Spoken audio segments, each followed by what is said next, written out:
कभी कभी दुनिया जुल्म से भर जाती है, ईमान वालों की आवाज दबाने की कोशिश की जाती है, लेकिन जब दिलों में अल्लाह का यकीन जाग जाए तो फिर कोई बादशाह, कोई ताकत, कोई खौफ ईमान को हिला नहीं सकता। ये कहानी है उन ईमान वालों की जिन्होंने दुनिया के खौफ के बजाय रब की पनाह को चुना और अल्लाह ने उन्हें ऐसा महफूज किया कि जमाना हैरान रह गया। वो वक्त था जब एक जालिम बादशाह लोगों को जबरदस्ती बुतों की इबादत पर मजबूर करता था। जो कहता अल्लाह एक है वो मौत के घाट उतार दिया जाता।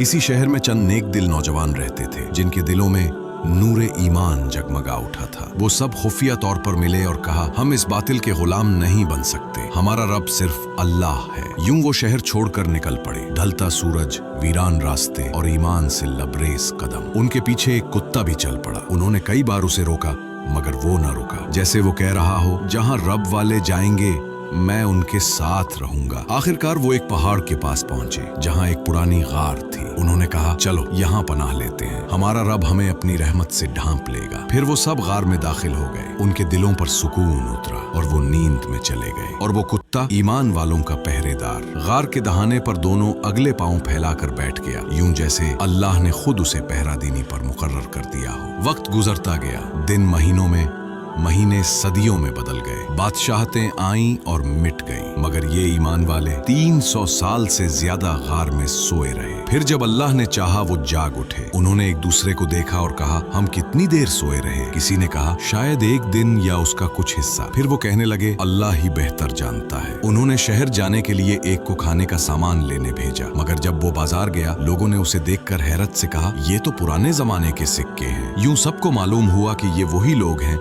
जिन्हें अल्लाह ने अपनी कुदरत का निशान बना दिया। अस्हाबे कहफ और उनका वफादार कुत्ता। अल्लाह ताला ने उन ईमान वालों को इज्जत दी और उनके कुत्ते को भी कुरान में जगह अता फरमाई, ताकि कयामत तक ये पैगाम बाकी रहे कि जो ईमान वालों के साथ रहता है अल्लाह उसे भी अपनी रहमत से खाली नहीं रखता। आओ हम भी अस्हाबे कहफ की तरह दुनिया के खौफ से नहीं बल्कि रब की पनाह से जी, क्योंकि जो अल्लाह पर भरोसा करे उसे कभी तन्हाई नहीं मिलती।